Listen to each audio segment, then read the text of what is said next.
ભગવાનના દર્શન કરવા આવીએ ને એટલે મોટો ફાયદો શું થાય ખબર છે તમને? ભગવાનની દ્રષ્ટિ આપણી ઉપર પડી જાય અને ભગવાન આપણી હાજરી પૂરી લે. ભગવાનની નજર આપણી ઉપર પડ્યો.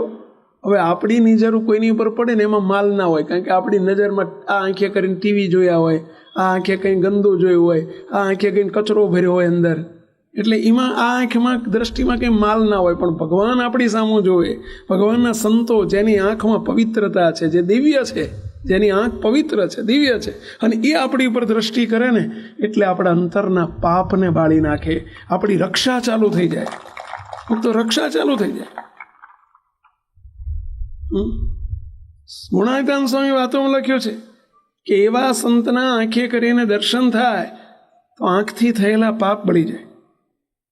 બોલો, ભગવાનને સંતની આપણી ઉપર દ્રષ્ટિ પડે તો જીવના પાપ બાળી નાખે. ગુણાતીતાનંદ સ્વામી બહુ મોટા સંત હતા અને અમરેલી જિલ્લામાં વિચરણ કરતા હતા, સૌરાષ્ટ્રમાં. અને એમાં મેંગણી ગામે પધાર્યા. મેંગણી કયું ગામ હતું પેલા? મેંગણી. અને મેંગણીમાં સંતો 8 દિવસ રોકાયા. આવું મંદિરમાં સંતો 7-8 દિવસ રોકાયા.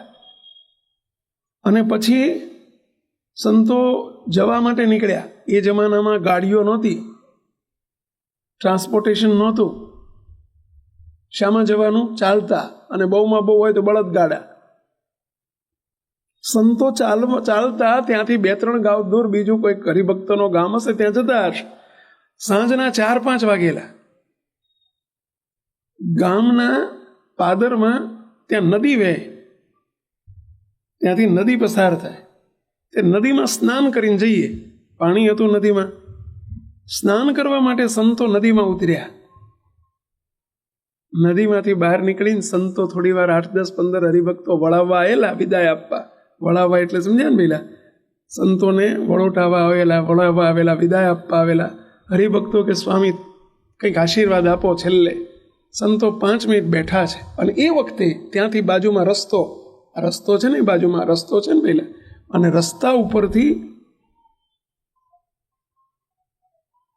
ત્યાંથી 10-15 જણનું ટોળું, ઘોડેસવારોનું ટોળું, ઘોડા ઉપર બેઠેલા 10-15 ઘોડેસવારો ત્યાંથી પસાર થતા. બોકાનીઓ વાળેલી, હાથમાં તીરકામઠા, બંદૂકો, ભાલા, બરછીઓ, આ બધા શસ્ત્ર સરંજામ સાથે 7-8-10 ત્યાંથી ઘોડેસવારો નીકળ્યા. સંતોએ પૂછ્યું કે ભાઈઓ આ બધા કોણ છે? બની ઠનીને બધા શસ્ત્ર સરંજામ લઈને નીકળ્યા છે, આ કોણ છે? ગામના લોકોએ કહ્યું, સ્વામી અમારી ગામનો ઉતાર છે. શું જવાબ આપ્યો? અમારા ગામનો આ ઉતાર છે. ઉતાર એટલે સમજ્યા? નહીં સમજ્યા હોય. ઉતરેલો માણસ, સૌથી હલકટ માણસ હોય ને ગામનો. અમારા ગામનો હલકામાં હલકો માણસ છે. સ્વામી લૂંટારો છે, દરબાર છે, એનું નામ રીશુભા છે, ગામ ધણીનો દીકરો છે, પરંતુ બધા લખણે પૂરો છે. સ્વામી ઘેર દોમ સાહિબી છે. રોટલાના કંઈ હા નથી. રોટલો છે, ઓટલો છે, બધુંય છે. પણ સ્વામી એને ખરાબ મિત્રોનો સંગ થઈ ગયો છે. અને એને પરિણામે દારૂ પીવે છે, વ્યભિચાર કરે છે, જુગાર રમે છે. દરેક રીતે પાપથી ભરેલો છે. સ્વામી વ્યભિચારી છે, માંસાહારી છે, અને મોટો શોખ અને ચોરી લૂંટફાટનો છે. હાંજ પડી છે ને, જો આ શસ્ત્ર સરંજામ લઈને નીકળ્યો ને આજે ગમે તે ગામમાં નિમિત્ત કરીને ક્યાંક ચોરી કરશે, લૂંટફાટ કરશે, ગામ લૂંટશે. સાંજ પડે અમારા ગામમાં કોઈ જુવાન બેન દીકરી સાંજ પડે એટલે બહાર નીકળી શકતી નથી. કેમ? એનું વ્યભિચારી જીવન છે. એટલે બેન દીકરીઓની શિયળ લૂંટવા, એમની આબરૂ લેવી, એના માટે રમત છે. સ્વામી, આ માણસ જો એક સુધરી જાય ને તો આખું ગામ સુધરી જાય. સ્વામી એની હામું આમ જોઈ રહ્યા. 2 મિનિટ 4 મિનિટ એ દેખાતો બંધ થયો ને આમ જતો તો ગોળીને એની હામું આમ જોઈ રહ્યા. સ્વામી એને સ્વામી હામું નહોતું જોયું. એની નજર સંત સામું નથી પડી, એની નજર સ્વામીની નજર એની ઉપર પડી હતી. પણ સાચા સંતની આંખમાં ભગવાનનો વાસ હોય. સાચા સંતની આંખે કરીને ભગવાન જોતા હોય, અને એટલી દ્રષ્ટિમાં દિવ્યતા હોય, પવિત્રતા હોય, જેના જોનારા ભગવાન હોય. એવા સંત હતા. અને ગુણાયતાન સ્વામીએ 5-10 મિનિટ સુધી, જ્યાં સુધી દેખાતો બંધ થયો ને, એની સામું જોયા જ કર્યું. જો દ્રષ્ટિ, આપણે હમણાં એ કહ્યું ભગવાનના દર્શન આવવાની શું જરૂર છે? ભગવાનના દર્શન આપણે રોજ આવવું, એનું કારણ શું? તો રોજ ભગવાનની આપણી ઉપર દ્રષ્ટિ પડે. આ ફોટો નથી હો, આ મંદિરોમાં ફોટા નથી પધરાયા, આ ફોટો નથી, આ પ્રતિમા નથી. આપણી હિન્દુ ધર્મની સંસ્કૃતિ છે અને સ્વામિનારાયણ સંપ્રદાયનો સિદ્ધાંત છે કે સ્વામિનારાયણ ભગવાન સદા પ્રગટ છે.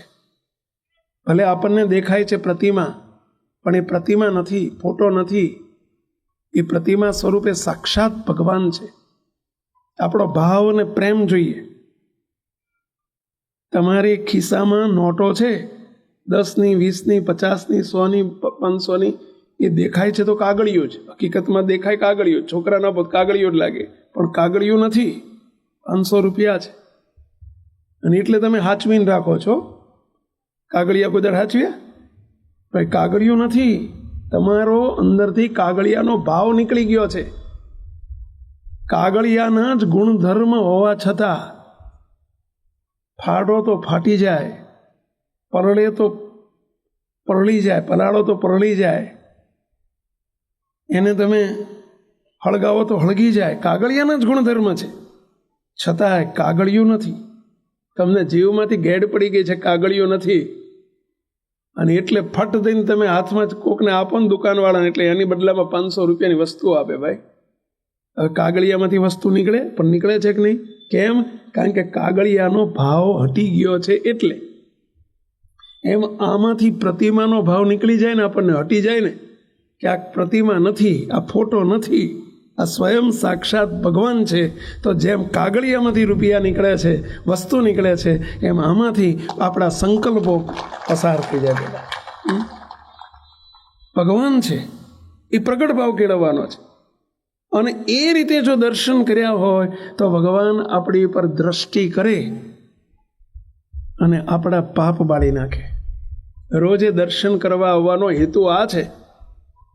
અને રોજ દર્શન કરવા આવીએ ને ત્યારે હાથ જોડીને ભગવાનને એક જ પ્રાર્થના કરવી, હે ભગવાન, બસ મારી પર દ્રષ્ટિ કરજો અને મારી રક્ષા કરજો.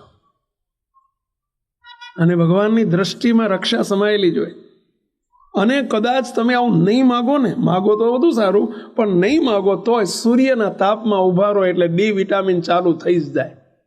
વગર માગે ચાલુ થઈ જાય. એવું જોઈએ ને પહેલાં કે કહેવું પડે, સૂર્યદેવ મને ડી વિટામિન આપો, એવું કહેવું પડે? નહીં, ચાલુ થઈ જ જાય. એમ ભગવાનના દર્શન કરવા જાઓ એટલે એમની કરુણા, એમની દયા, એમની કૃપા દ્રષ્ટિ, એમની દિવ્યતા આપણી ઉપર ચાલુ થઈ જ જાય. કારણ કે ભગવાન સ્વયં છે. ભલે આપણે નથી ઓળખતા. અમુક તો તમને એક દ્રષ્ટાંત આપું. દૂધનો કટોરો ભર્યો હોય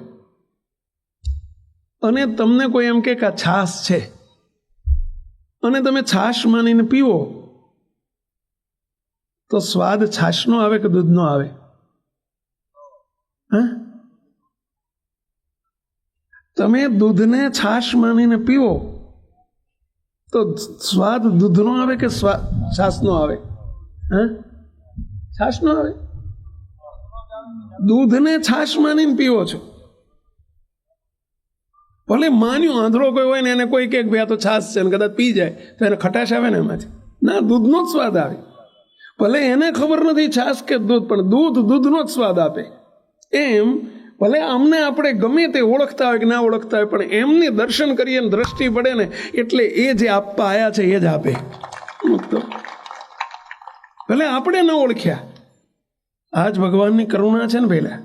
આજ ભગવાન સ્વામી મોટા સંતની દ્રષ્ટિમાં પણ જે આવે ને એમાં કેટલી દિવ્યતા હોય, કેટલી રક્ષા સમાયેલી હોય.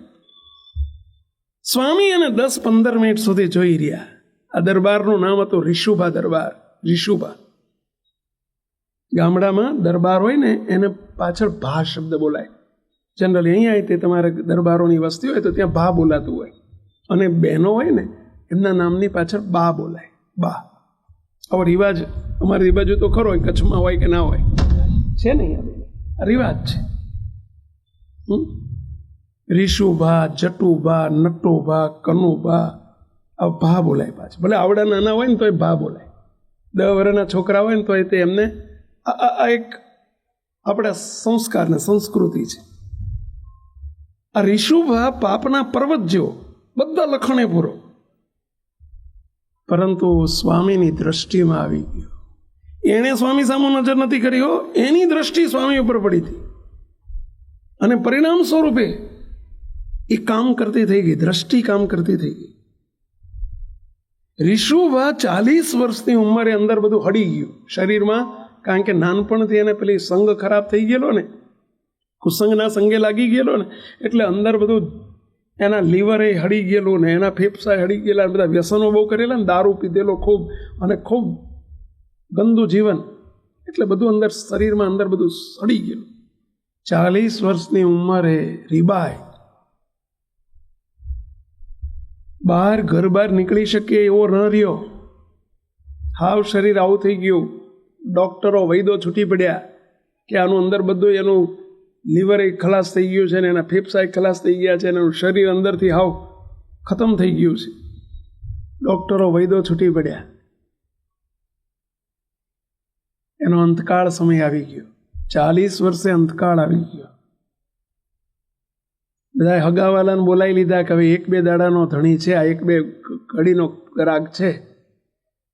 હગાવાલા બધા આવી ગયા, ચારે બાજુ ભરીને બેઠા છે, અને એ જ વખતે રાતના 12 વાગેલા ને હૂતો છે, અને એકદમ એને જમના દૂતો દેખાણા. કરેલા કર્મ ભોગવવા પડે છે. એને કર્મ બહુ ખરાબ કરેલા, ચોરી, લૂંટફાટ, લોકોને નિર્દોષને મારેલા, ખૂબ પાપ કરેલા, અને રાત્રે યમના ભયંકર દૂતો એને દેખાણા, એને લેવા આવ્યા છે. અને એણે જ્યાં ભયંકર એવા દૂતને જોયા, યમના દૂતોને જોયા, એટલે એણે બૂમ કરી મૂકી, બચાવો બચાવો બચાવો. હું તો બૂમો પાડે, કોઈને ન દેખાય પણ એને દેખાય, બૂમો પાડે. ને એ જ વખતે એના હગા સંબંધીઓ બાજુમાં હુતેલા બેઠેલા બધા જાગી ગયા. અરે શું છે રીશુભા, શું છે? અરે બચાવો બચાવો બચાવો, બૂમો પાડે છે. 2-4 મિનિટ બૂમો પાડીને તરત બૂમ પાડતો બંધ થઈ ગયો, અને બંધ થઈને એકદમ મુખ ઉપર હાસ્ય આવી ગયું, એના મોઢા ઉપર હાસ્ય આવી ગયું, અને ઘસઘસાટ ઊંઘી ગયો. સવારમાં ઉઠ્યો. એના કાકાને એની સાથે બહુ હેત હતું, બે કાકો ભત્રીજો બે બહુ નિકટ હતા. એના કાકા જોડે હતા, એટલે કાકાએ પૂછ્યું, બેટા રીશુ, રાતે શું હતું તું બચાવો બચાવો કરતો હતો, અને થોડી વાર પછી તું પાછો હસવા માંડ્યો ને હુઈ ગયો, ઊંઘમાં આવી ગયો, ઊંઘી ગયો, એનું કારણ શું? ત્યારે રીશુભાઈ એટલું જ કહે છે, કાકા રાત્રે મારું આઈ બન્યું હતું, મને ભયંકર યમના દૂતો લેવા આવ્યા હતા, એટલે હું બચાવો બચાવો બૂમો પાડતો હતો, પરંતુ એ જ વખતે મને એક સંત દેખાણા. કોણ સંત હતા એ ખબર નથી, કયા સંપ્રદાયના સાધુ હતા એ ખબર નથી, પણ સાધુ હતા, સંત હતા, મહાત્મા હતા. મને એમના દર્શન થયા, અને એમના દર્શન થતાની સાથે જ યમના દૂતો ભાગી ગયા. એમના દર્શન થતાની સાથે યમના દૂતો ભાગી ગયા, અને ભાગી ગયા એટલે એ બચાવો બચાવો કરતા ભાગી ગયા. મારે બચાવો બચાવો કરવા ના રહ્યું, યમના દૂતો બચાવો બચાવો બચાવો કરતા ભાગી ગયા. મારે સંત જો ભગવાન મને હાજો કરે તો મારે સંતને ગુરુ તરીકે ધારવા છે, ગુરુ તરીકે સ્વીકારવા છે. આવો સંકલ્પ કર્યો છે. અને 2 દિવસ 5 દિવસ 10 દિવસ 15 દિવસમાં તો ઋષુભા સાજો થતો ગયો. 15-20 દિવસમાં તો હાવ હાજો થઈ ગયો. એના કાકાને કે કાકા, એ સંતની કૃપાએ આજે હું બચ્યો છું. હવે મારે મારી લાઈન બદલવી છે. આ ચોરીને લૂંટફાટ ને મદગા ને કપટ ને પ્રપંચને મારે આ બધું બદલવું છે. બહુ ધ્યાન રાખજો, કરેલા કર્મ જરૂર ભોગવવા પડે છે.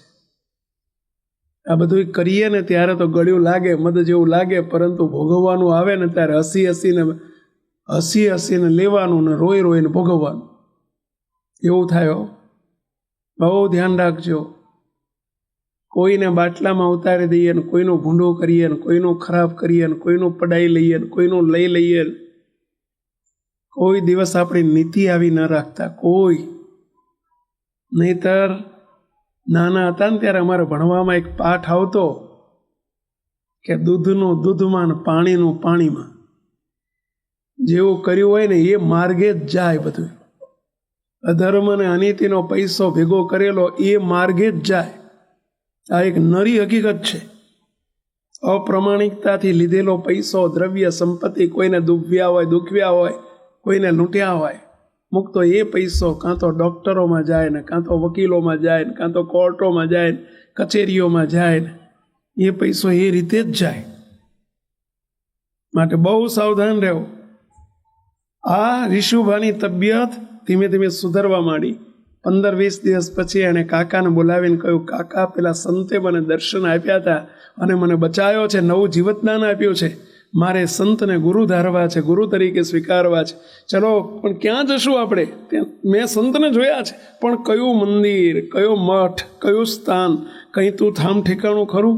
અરે મેં જોયા છે, મળી જશે. મારો ઈશક સાચો છે, સાચો સંકલ્પ છે કે મારે ગુરુ કરવા છે. સાચી જેની ભાવના હોય એને ભગવાન સામે ચાલીને યોગ આપી દે છે. માટે મારે સંત શોધવા છે.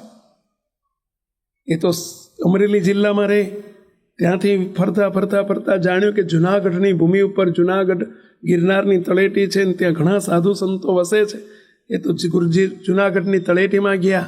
જે કોઈ મંદિર, મઠ બધું જોવે ત્યાં તરત એના કાકા પૂછે, પેલા સંત હતા? તો કે ના, આ નહીં. પેલા સંત હતા? આ નહીં. પેલા હતા? તો કે આ નહીં. 3 મહિના ફર્યા. કેટલા મહિના? 3 મહિના સુધી સંતને શોધવા ફર્યા. પણ જ્યાં જાય ત્યાં આ હતા, હજારોને બતાયા, બોલ્યા હતા? તો કે ના. એટલે આ તું ભૂલી તો નથી ગયો ને સંતની આકૃતિ, ફિગર ભૂલી તો નથી ગયો? અરે મને ઇદમ દેખાય છે કે. અંતે કંટાળીને ઘેર આવવા નીકળ્યા જુનાગઢથી. ત્યારે કોઈએ પૂછ્યું, આ નગરમાં સ્વામિનારાયણ ભગવાનનું મંદિર છે અને ત્યાં ગુણાતીતાનંદ સ્વામી મોટા સંત બિરાજે છે, એમને તમે મળ્યા? ના. જાઓ એક વખત છેલ્લે, હવે જતા જતા અમે એમને જોઈ તો લો. અને જ્યાં જુનાગઢ સ્વામિનારાયણ મંદિર, કાળવા ચોક આગળ છે, જુનાગઢનું મોટું સ્વામિનારાયણ મંદિર છે, જૂનું મંદિર. અને ત્યાં પહોંચ્યા, દરવાજો જોયો ને મોટો, એકદમ પેલો ઋષુભા બોલી ગયો, આ જ મંદિર હતું, આ જ મંદિર. અંદર ગયા ત્યાં એક ચૂનાની ચક્કી ફરતી હતી. આવી જ ચક્કી હતી, મને દર્શન થયા હતા. અંદર ગયા અને જ્યાં અંદર મોટો સભામંડપ ને સભામંડપમાં ગુણાતીતાનંદ સ્વામી થાંભલીના ટેકણે બેઠેલા. દૂરથી જોયું, આ જ સ્વામી હતા, આ જ સ્વામી. એમણે મને દર્શન આપ્યા હતા. આ જ સ્વામી હતા. અને જ્યાં સ્વામી જોડે ગયા ને ત્યાં સ્વામીને એકદમ માથું સ્વામીના ચરણમાં મૂકી દીધું અને મૂકતો એકદમ લાંબા થઈને દંડવત કરવા મંડી પડ્યા. અને એ વખતે ગુણાતીતાનંદ સ્વામી સ્વામિનારાયણ ભગવાનની કંઠી તૈયાર રાખીને બેઠેલા. બોલ્યો જ્યાં નજીક આવ્યો ને ત્યાં સ્વામી અંતર્યામી પડ્યા. બોલ્યા, ઋષુભા, અમે 3 મહિના પહેલા તમને રાતે દર્શન ન દીધા હોત તો જમના હાથમાં ધોકા ખાતા હોત. સ્વામી સામેથી અંતર્યામી પણ બોલ્યા, અમે તમને 3 મહિના પહેલા રાતે 12 વાગ્યા દર્શન ન દીધા હોત તો જમના ધોકા ખાતા હોત. આમ કીધું. અને ત્યાં સ્વામી તમને હોધવા 3 મહિનાથી ફરું છું. સ્વામી મારે આજથી તમે મારા ગુરુ અને હું તમારો ચેલો, એમ કરી અને સ્વામીની જોડે ભગવાન સ્વામિનારાયણની વરમાળા કહેતા કંઠી ધારણ કરી મૂકતો. હવે સાંભળજો, એ વખતે ઋષુભા, અરે આ મેંગણી ગામનો પ્રસંગ છે, અને મેંગણી ગામના પ્રતાપસિંહ બાપુ કરીને સ્વામીના સત્સંગી અનન્ય ભક્ત સામે બેઠેલા, એટલે ઓળખે એકબીજાને. ગામ નાનું કંઈ આવડું રાપર જેવડું નહીં, તો તમે એકબીજાને ઓળખતા હોય, મોટા માણસો હોય તો. હવે નાનકડું ગામ. ઋષુભાને પૂછ્યું, ઋષુભા, અરે પ્રતાપસિંહ બાપુએ સ્વામીને પૂછ્યું, સ્વામી આ તો અમારા ગામનો ઉતાર માણસ છે, હલકો માણસ છે, હલકટ માણસ છે, અને તમે એને દર્શન દીધા અંતકાળ સમયે, એનું કારણ શું? સ્વામી, કોઈ ભગત માણસ હોય, સત્સંગી હોય, ભગવાનનો ભક્ત હોય, અને એને અંતકાળ સમયે ભગવાનને સંતના દર્શન થાય એ તો સમજ્યા, પણ આવા હલકા માણસને તમે અંતકાળ સમયે દર્શન દીધા એનું કારણ શું? અને એની રક્ષા કરી લીધી તમે, યમના દૂતોથી રક્ષા કરી લીધી, એનું કારણ શું? ઓળખતા હતા પ્રતાપસિંહ બાપુ. એટલે પ્રતાપસિંહને સ્વામી કે, પ્રતાપસિંહ બાપુ યાદ કરો, આજથી 5 વર્ષ પહેલા અમે તમારા ગામમાં આવ્યા હતા, અઠવાડિયું રોકાયા હતા, સાંજનો સમય હતો, અમે વિદાય લીધી હતી, તમે અમને વિદાય આપવા આવ્યા હતા, નદી કિનારે આપણે બેઠા હતા, ને એ વખતે આ ઋષુભા બંદૂક લઈને, તલવારો લઈને, જમૈયા લઈને અને તીરકામઠા લઈને એની ટુકડી સાથે લૂંટફાટ કરવા નીકળ્યો હતો, અને તમે બતાવ્યો તો કે અમારા ગામનો હલકો માણસ છે. સ્વામી નજર કરો, અને અમારી નજર એ જ્યાં સુધી દેખાણું ત્યાં સુધી અમે એને જોયો હતો, અને એ દ્રષ્ટિથી એ વખતે અમે એને આ દ્રષ્ટિથી વીંધી નાખ્યો હતો, અમે આ દ્રષ્ટિથી વીંધી નાખ્યો હતો. અને એટલે એનો દેહાંત સમૂહ આવ્યો ને. સિંહના મોઢામાં આવેલો ખોરાક કદાચ છૂટી જાય, સિંહના મોઢામાં ખોરાક આવ્યો હોય છૂટી જાય, પણ ભગવાનને, ભગવાનના મોટા સંતની દ્રષ્ટિમાં આવેલો કોઈ દિવસ છૂટી શકતો નથી ભાઈ, છૂટી શકતો નથી. અને ગુણાયતાન સ્વામી કે એટલે અમે એને બચાવી લીધો, એટલે બચાવી લીધો. બોલો, એક વખત સ્વામીની દ્રષ્ટિ પડી ગઈ હતી. તમને એટલે કહીએ જ બાપા, રોજ દર્શન કરવા આવો તો ભગવાનની દ્રષ્ટિ આપણી ઉપર પડી જાય, અને આપણી રક્ષા થઈ જાય ભાઈ, તનની, મનની, ધનની, આત્માની રક્ષા થઈ જાય.